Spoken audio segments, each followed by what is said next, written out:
We touched on it earlier about being cautious and how for the past 25 years that's always been the way I wanted to use my money with you. But you have a risk recipe which you use with your clients, which is so important because it's not as simple as like how much risk do you want to take, is it? No. I mean, everyone talks about a risk discussion or what is your attitude to risk? And there's a big problem with those. I mean, first of all, they're all becoming computerized. Yes. And that might not be the best thing because I do believe in talking and listening to people about what you really want.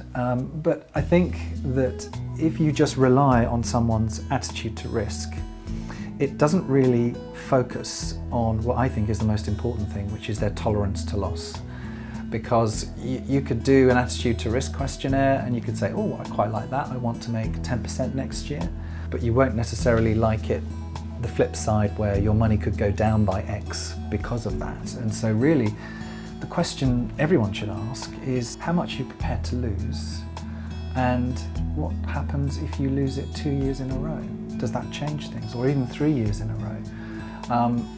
The recent crisis that we had lasted 1 or 2 years. Yeah. But actually before that, previous financial downturns have lasted for 2, 3, or slightly longer.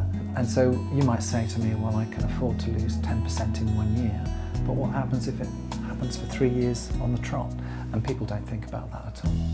So it's all about discussing it. There's no right or wrong answer, and not relying on a computerized format to tell you what you should be in.